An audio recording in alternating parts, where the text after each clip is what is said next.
کہ ان کے ہاتھ میں ایک لکڑی تھی اور لکڑی میں ایک گٹھر تھا۔ اب تو یہ سب چیزیں دکھائی نہیں دیتی ہیں، لیکن پرانے زمانے میں جو بزرگ ہیں وہ جانتے ہیں کہ پہلے لوگ ایک لاٹھی کے اندر گٹھر کو رکھتے تھے، ڈالتے تھے اور اسے کندھے پر لے کر سفر کیا کرتے تھے۔ ہارون میں گٹھر کے یا میں گٹھری کے اور چھڑی کے وہ تنور میں چلے گئے، تنور میں کود گئے جناب ہارون۔ امام نے کہا ڈھکن ڈھانک دیا جائے۔ اب یہ شخص جو ہے، جو امام کا چاہنے والا تھا اور امام کی محبت کا دم بھر رہا تھا، اس نے فوراً جو ہے کہا مولا آپ نے اسے جلا دیا، یہ تو آپ کا چاہنے والا تھا۔ اندر سے پریشان ہے، امام مطمئن ہیں لیکن یہ مضطرب ہے، امام مطمئن ہیں لیکن یہ پریشان ہے۔ جب امام نے دیکھا، محسوس کر لیا کہ کافی پریشان ہو گیا ہے، کہا چلو چل کر اپنے دوست کا حال دیکھتے ہیں، اس کی خیریت دریافت کرتے ہیں۔ میں نے بہت بڑی بات کہہ دی۔ یہ دوست کون کہہ رہا ہے؟ یہ امام جعفر صادق علیہ السلام اسے دوست کہہ رہے ہیں۔ مبارک ہو ہارون مکی کہ تمہیں امام دوست کہہ رہے ہیں۔ وہ کتنا بلند ہے کہ لسان معصوم جسے دوستی کی سند دے دے۔ اللہ اکبر۔ جناب ہارون مکی کے قریب گئے، ڈھکن اٹھایا تو کیا دیکھا؟ وہ نماز میں مشغول ہیں، سجدے میں مشغول ہیں۔ اے ہارون مکی، یہ کون سا سجدہ کر رہے ہو؟ یہ کون سی عبادت کر رہے ہو؟ بہت توجہ کیجئے گا۔ عجب نہیں کہ ہارون مکی آواز دیں، میں سجدہ شکر کر رہا ہوں تاکہ دنیا والوں کو معلوم ہو سکے کہ جو زبان سے مولائی ہونے کا دعویٰ کرتا ہے وہ اور ہے، جو عمل سے مولائی ہونے کا دعویٰ کرتا ہے وہ اور ہے۔ یہ میں نے عمل سے ثابت کیا ہے کہ میں کون ہوں، میں حقیقی مولائی ہوں۔ مولائی دو طرح کے ہو گئے نا۔ یہ سہیل ابن حسن خراسانی، اس کی لپ سروس تھی، یہ زبان سے کہہ رہا تھا کہ میں آپ کا چاہنے والا ہوں، یہ زبان سے کہہ رہا تھا کہ میں مولائی ہوں۔ آج بھی ہمیں ہو سکتا ہے دو طرح کے مولائی ملیں۔ ایک وہ مولائی ہے جو صرف زبانی جمع خرچ کرتا ہے، ایک وہ مولائی ہے جو حرم جناب زینب کی حفاظت کے لیے جان کی پرواہ کیے بغیر جو ہے وہ میدان جنگ میں آ جاتا ہے یا نہیں ہے؟ بہت سے لوگ ہیں، حسن نصر اللہ، یہ میدان جنگ میں آئے، ان کے سپاہی، ان کے چاہنے والے، اور بتایا کہ ہمیں سہیل ابن حسن خراسانی کی طرح نہ سمجھنا، ہم ہارون مکی کے شہدائی ہیں، ان کے نقش قدم پر چل رہے ہیں، ایمان ہم نے ان سے حاصل کیا ہے، ان سے انسپائر ہوئے ہیں۔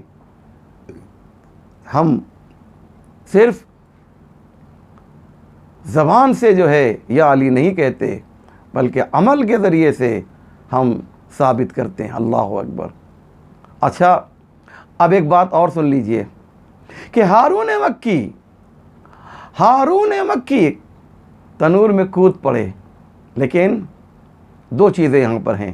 میں چاہتا یہ ہوں کہ میرے جوان اس بات کو سنیں اور سمجھیں کہ دین کیا ہے، اسلام کیا ہے۔ ہارون مکی جب آئے تو انہوں نے صرف سلام کیا، امام نے وعلیکم السلام کہا۔ بہت توجہ کیجیے گا، شاید کوئی بات میں آپ کی خدمت میں پیش کر سکوں۔ وعلیکم السلام کہا، اور وعلیکم السلام جیسے ہی کہا تنور میں کود جاؤ ہارون، تنور میں کود جاؤ۔ ہارون نے مصافحہ نہیں کیا۔ میں کہوں گا اے ہارون مکی، کم سے کم مصافحہ تو کر لیا ہوتا، امام کے ہاتھوں کو چوم تو لیا ہوتا، قدم بوسی تو کر لی ہوتی، پھر تنور میں کودتے۔ عجب نہیں ہارون مکی آواز دیں، یہی تو میں بتانا چاہتا ہوں، یہی تو میں کہنا چاہتا ہوں کہ مصافحہ اس کا ثواب بہت زیادہ ہے۔ صافحوا فإن التصافح یذہب السقیم، مصافحہ کرو کیونکہ اس سے کدورت نکل جاتی ہے۔ جب دو مومن مصافحہ کرتے ہیں تو ان کے گناہ کم ہو جایا کرتے ہیں۔ جناب ہارون کہیں گے مجھے معلوم ہے میں مصافحے کے بارے میں بہت سی حدیثیں جانتا ہوں، لیکن میں یہ بھی تو جانتا ہوں کہ مصافحے کا کتنا بھی ثواب کیوں نہ ہو، کتنی بھی تاکید کیوں نہ ہو، مصافحہ واجب تو نہیں ہے، مستحب ہے۔ لیکن ہمارے سامنے دو چیزیں تھیں، ایک مصافحہ تھا جو مستحب تھا اور سنت تھا، اور دوسرا حکم امام تھا جو واجب تھا۔ جب واجب اور سنت آپس میں ٹکرائیں گے تو سنت کو رکنا پڑے گا، واجب کو آگے بڑھنا پڑے گا۔ میں نے مصافحہ اس لیے نہیں کیا کہ اس کے مقابلے میں حکم امام تھا کہ تنور میں کود پڑو، اس لیے میں تنور میں کود پڑا۔ اندازہ لگانے ذرا محترم، جناب ہارون نے کس طریقے سے جو ہے اپنے ایمان کو ثابت کیا، اور یہ عظمت ہے جناب ہارون مکی کی۔ اس لیے میں نے کہا قرآن میں آپ کو کیریکٹر ملے گا، کردار ملے گا، نام کی ضرورت نہیں ہے۔ اللہ نے کیریکٹر اور کردار کو جو ہے وہ سامنے رکھا، نام کو پردے میں رکھا۔ اس لیے ایسی بہت سی ہمالیائی شخصیتیں ہمیں ملیں گی کہ جو ہمارے لیے اسوہ اور نمونہ ہیں۔ آئیے ایک واقعہ جو مجھے بہت پسند ہے وہ آپ کے سامنے پیش کرنا چاہتا ہوں، اور آج کے اس پرآشوب زمانے میں اس واقعے کا نقل کرنا بہت ضروری ہے۔ ایران سے ایک عالم دین شہر پونا تشریف لائے تھے، اور انہوں نے اس واقعے کو نقل کیا، اور یقین جانیے میرے دل کے اندر والے حصے میں یہ واقعہ جو ہے ثبت ہو گیا۔ واقعہ سنیں، اور میں نے عرض کیا کہ مجلس کے ذریعے سے اگر یہ بات پیش نہیں کی جائے گی تو کس پلیٹ فارم سے پیش کی جائے گی۔ واقعہ سنیں انشاءاللہ، آپ دعا دیں گے اس عالم دین کو۔ کہتے ہیں کہ جنگ صفین ہو رہی تھی۔ میں آپ کی خدمت میں عرض کروں کہ جنگ صفین میں جناب محمد حنفیہ نے بھی جنگ کی، امام حسن نے بھی، اور امام حسین بھی شریک تھے، جناب عباس بھی تھے۔ یہ جنگ صفین میں امام حسن اور امام حسین تیار ہو کر ایک راستے کی طرف جا رہے ہیں، جنگ کرنے کے لیے ایک مخصوص ایریے میں جا رہے ہیں جو بہت ہی خطرناک علاقہ تھا۔ امام حسن اور امام حسین یہ دونوں شخصیتیں جا رہی تھیں، گھوڑے پہ سوار ہوئے کہ ایک مرتبہ پیچھے سے ایک آواز آتی ہے، بچوں واپس آ جاؤ۔ اب جو مڑ کے دیکھتے ہیں دونوں شہزادے تو دیکھتے ہیں کوئی اور نہیں، خود مولا کائنات پکار رہے ہیں، آ جاؤ، واپس آ جاؤ، کیونکہ وہ ایریا بہت ہی خطرناک تھا، وہاں تیروں کی بارش ہو رہی تھی۔ جناب مولا کائنات نے اپنے دونوں بچوں کو بلایا اور پھر آواز دی، محمد حنفیہ تم وہاں جاؤ گے۔ آپ توجہ کر رہے ہیں نا، محمد حنفیہ کو وہاں بھیجا اور وہ ایریا سر بھی ہو گیا۔ اب یہ واقعہ، یہ جنگ ختم ہو گئی، واقعہ بھی ختم ہو گیا۔ ایک دن جناب محمد حنفیہ کے گھر پہ کوئی شخص آتا ہے، دق الباب کرتا ہے، دروازہ کھٹکھٹاتا ہے، نوک کرتا ہے۔ محمد حنفیہ باہر نکلتے ہیں، تم کون ہو؟ کہا میں آپ کا چاہنے والا ہوں، آپ کا ویل وشر ہوں، آپ کا بہی خواہ ہوں۔ کہا کیسے آنا ہوا؟ بہت توجہ کیجئے گا، کیسے آنا ہوا؟ کہ میں آپ سے ایک سوال کرنا چاہتا ہوں، اگر ہم میں ذرا سی بھی کمزوری ہوتی ہے، دنیا میں لوگ نفرت کا بیج بوتے ہیں، اور اگر ہم میں ذرا سی کمزوری ہوتی ہے تو ہم اس کے بہکاوے میں آ جاتے ہیں۔ ذرا توجہ کیجئے گا عزیزو، جناب محمد حنفیہ سے آنے والا یہ منافق ایک سوال کر رہا ہے، کہتا ہے یہ بتائیے کہ آپ کے والد کا نام کیا ہے؟ کہا یہ کیوں پوچھ رہے ہو؟ کہا نہیں بتائیے، آپ کے والد کا نام کیا ہے؟ محمد حنفیہ نے کہا علی ابن ابی طالب، میرے بابا کا نام علی ہے۔ کہا اچھا، امام حسن اور امام حسین کا نام لیا اور کہا ان کے بابا کا نام کیا ہے؟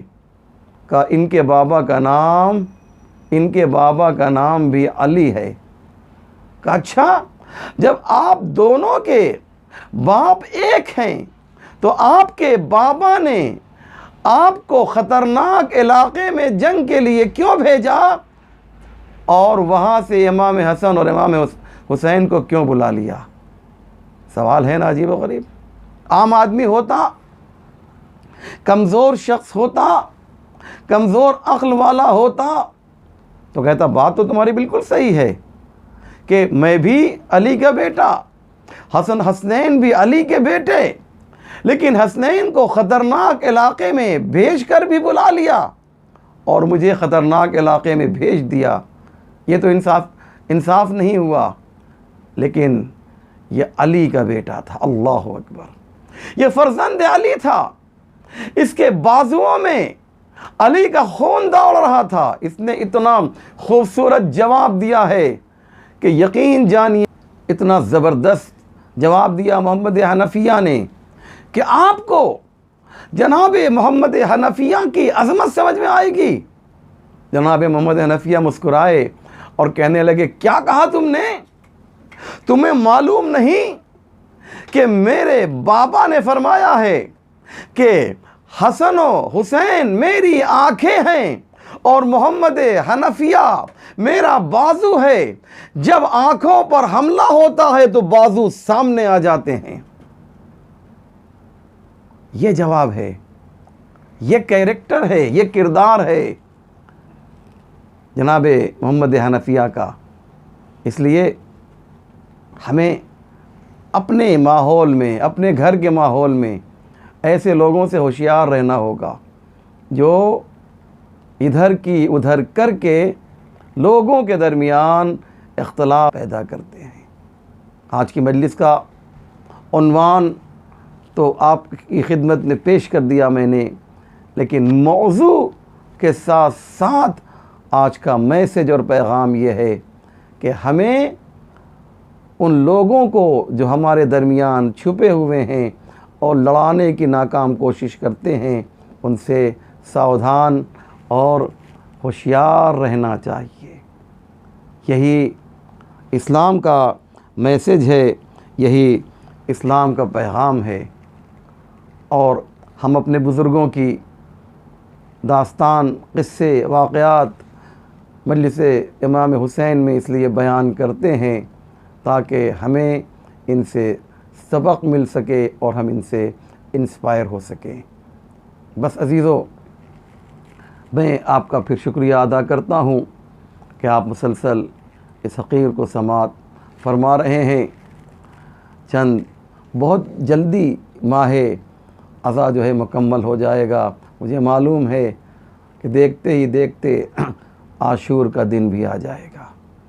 ہاں عزادارو، 4 محرم کی شب ہو گئی ہے، اللہ اکبر۔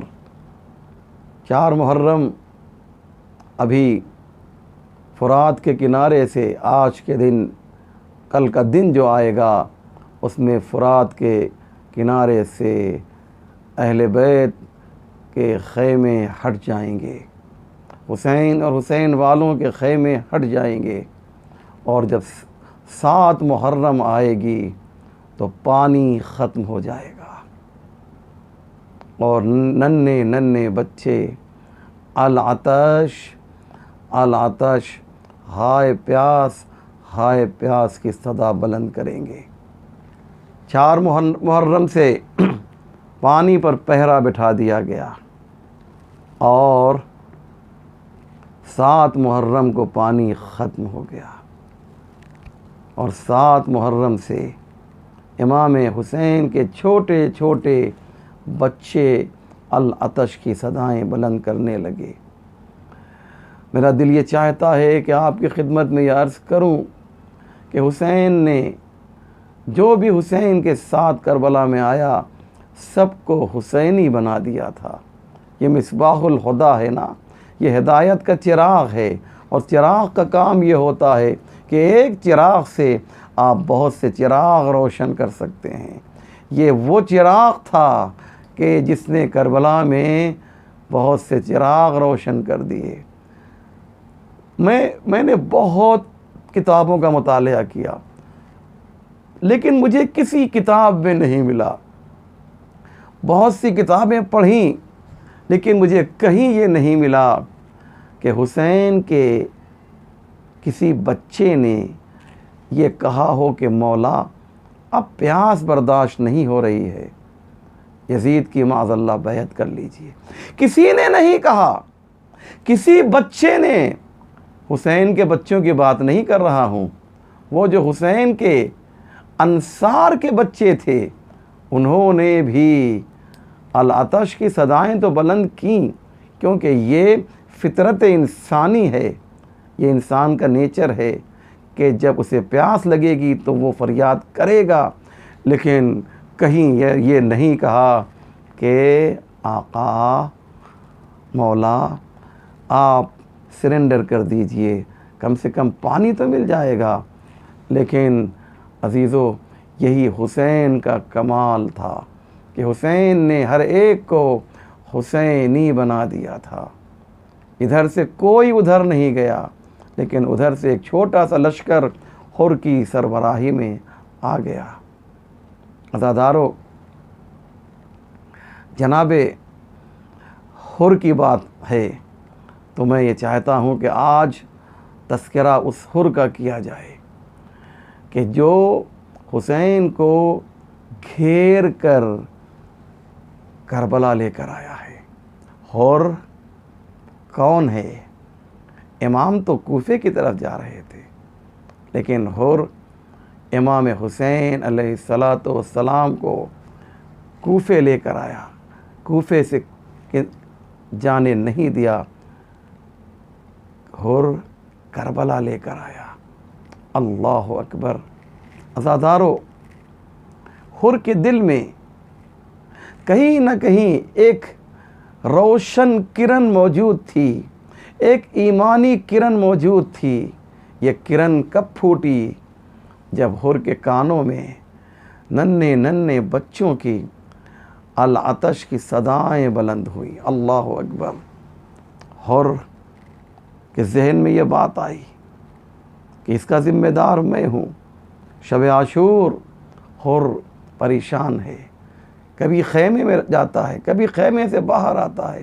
دیکھنے والا یہ کہتا ہے، حر تم تو عرب کے بہادروں میں شمار کیے جاتے ہو، تمہاری شناخت تو عرب کے بہترین پہلوانوں میں ہوتی ہے، لیکن تم تو مضطرب ہو گئے ہو، میں تمہارے چہرے کا رنگ دیکھ رہا ہوں، یہ کیا وجہ ہے؟ یہ پریشانی کے آثار کیوں ظاہر ہیں؟ جناب حر نے کہا، دیکھتے نہیں ہو حسین کے خیمے سے ننھے ننھے بچوں کی العطش کی صدائیں آ رہی ہیں، ہائے پیاس کی آواز آ رہی ہے، اور اس کا ذمہ دار کوئی اور نہیں ہے، میں خود ذمہ دار ہوں، میں حسین کی بارگاہ میں جاؤں گا۔ ہاں عزادارو، آج آپ کو جناب حر کا ماتم کرنا ہے، جناب حر پر گریہ کرنا ہے۔ عزادارو، حر نے ایک چھوٹا سا قافلہ جو ہے تیار کیا، امام کی خدمت میں آئے، امام حسین کی خدمت میں آئے۔ عزادارو، حسین نے جیسے ہی یہ دیکھا حر آ رہا ہے، ایک مرتبہ آواز دی، بھیا عباس، بیٹا علی اکبر، ارے مہمان کے استقبال کے لیے آگے بڑھو، مہمان کے استقبال کے لیے آگے بڑھو۔ ہاں عزادارو، حر امام کی خدمت میں آئے، اپنی پیشانی کو مولا کے قدموں پہ رکھ دیا۔ حر نے، امام نے کہا، حر تم آئے ہو تو مجھے خوشی بھی بہت ہے، اور مجھے افسوس بھی ہے، افسوس بھی ہے اور خوشی بھی ہے۔ خوشی اس بات کی ہے کہ باطل کو چھوڑ کر تو حق کی طرف آ گیا ہے، لیکن افسوس یہ ہے اے حر تم ایسے موقع پر ہمارے مہمان بنے ہو کہ ہم تمہیں ایک قطرہ آب بھی نہیں دے سکتے ہیں۔ ارے دیکھتے نہیں ہو خیمے میں میری سکینہ پیاسی ہے، جھولے میں علی اصغر پیاسا ہے۔